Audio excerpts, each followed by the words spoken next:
Okay, this should look familiar because this was kind of the tail end of the video that you watched previously. So we talked about how conjugates are two binomials that differ only by sign in between. We talked about how a plus b times a minus b is a squared minus b squared. Therefore, the square root of a plus the square root of b times the square root of a times the square root of minus b, my square roots and my squares cancel, giving me just, oops, there's not supposed to be a square on here, just a minus b. Sorry about that, it's a little messy. So if we look at this first example, 3 plus square root of 7 times 3 minus the square root of 7, you saw this in the last video, but because this is going to be extremely important for what we're going to talk about on this video, I do want to look at it once more. Following the formula, I get 3 squared minus the square root of 7 squared, which becomes 9 minus 7, or 2. So notice that by multiplying these two conjugates together, I was able to get rid of my radical.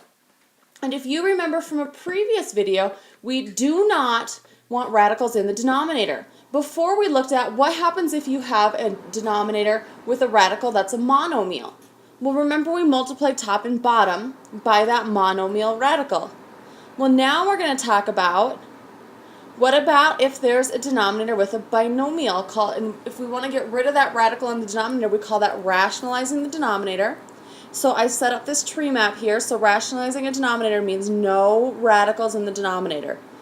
So when there is a monomial in the radical, a monomial radical in the denominator, just to review on that, we want to multiply top and bottom by that monomial radical. The reason being is because when I multiply two radicals together, such as the square root of 3 times the square root of 3, I get the square root of 9, or just 3. Well, what about if I have a binomial radical in the denominator? How can I get rid of a binomial that involves a radical? Well, didn't we just look at that?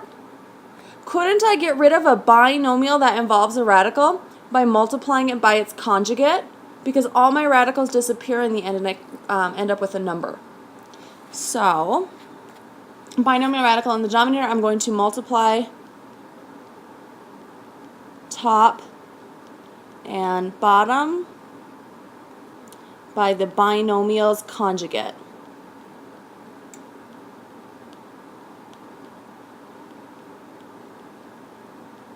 So we'll look at a couple examples where we do that. I think I have 3 if I remember right. So looking at this first one, I have 6 plus the square root of 15 over 4 minus the square root of 15. So first thing I ask myself is, do I have a monomial or a binomial in the bottom? Since I have 1, 2 terms, it looks like it's a binomial. So I am going to multiply top and bottom by the binomial's conjugate, which is 4 plus the square root of 15. And I am going to multiply the whole top by that whole binomial and the whole bottom by that whole binomial. So I'll show that using parentheses. On top, I'm going to have to FOIL or distribute. So I'll do 6 times 4 is 24. 6 times the square root of 15 is 6 times the square root of 15. Square root of 15 times 4 is 4 times the square root of 15. And square root of 15 times square root of 15 is the square root of 225, which I will change to 15 in the next step. On the bottom, I can use that formula. When I have a minus b and a plus b, I'm going to get a squared minus b squared. I could also distribute or FOIL. On top, I see that 6 square root of 15 and 4 square root of 15 are like terms. Square root of 15 does not simplify. So I'm going to rewrite that as 10 square root of 15. 225, the square root of that is 15, as I already alluded to. And on bottom, I end up with 16 minus those cancel, giving me 15. So doing one last step where I can combine my 24 and my 15, I get 39 plus 10 times the square root of 15 all over 1. I do not have to write the 1. It's not necessary if the 1 is on the bottom. But notice that my goal was to get the radical out of the denominator, and I reached that goal. I don't care if I have a radical in the numerator. That's no big deal. Looking at a couple more examples. Okay, so looking at first example 2, and then we'll do example 3. Example 3 would be a great one if you wanted to try that on your own as well. So on example 2, first thing I check is I see I have a radical in the bottom. I see I have 1, 2 terms. It's a binomial. So I'm going to multiply top and bottom by its conjugate, which would be 10 minus the whole by the whole of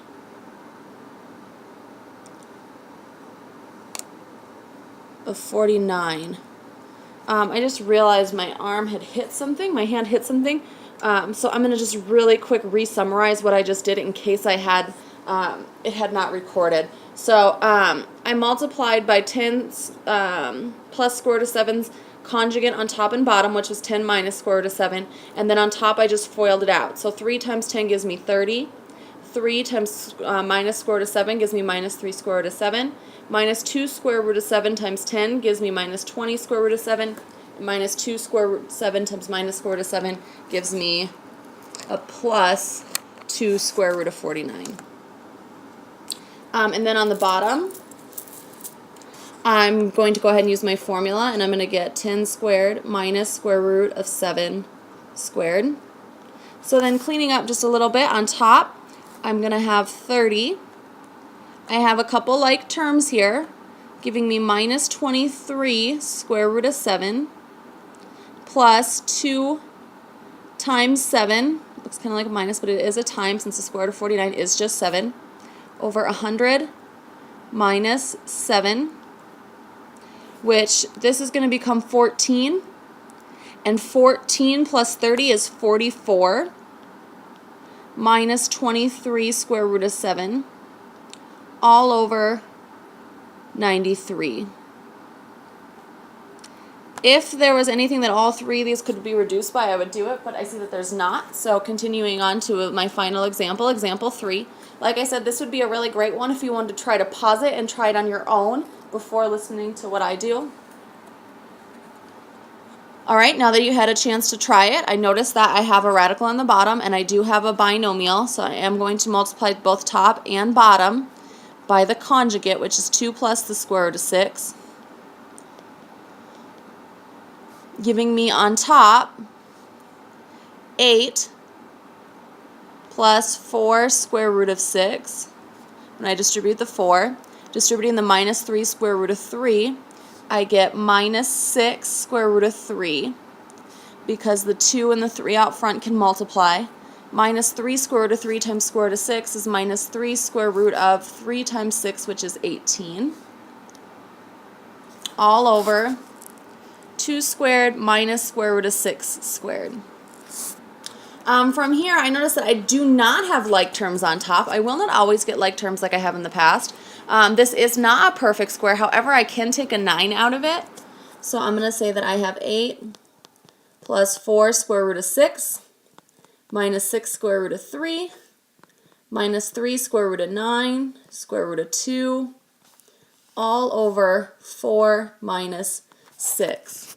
Well, I know that the square root of 9 is 3, so I'm going to change this to minus 3 times 3, which is going to become a minus 9.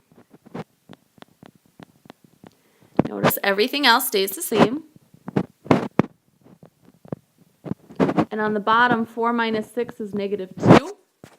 If every single one of these terms could be reduced by negative 2, I would do it. But since this negative 9 can't, remember this can't because this is under a radical and this isn't, this will be my final answer. And it looks almost worse than it did, but the problem that I have to solve is getting rid of radicals in the denominator. Since I've done that, even though I've made my top look kind of crazy nasty, I've gotten rid of the radical in the bottom, so I've been successful. That is how you rationalize denominators that contain binomials with radical expressions.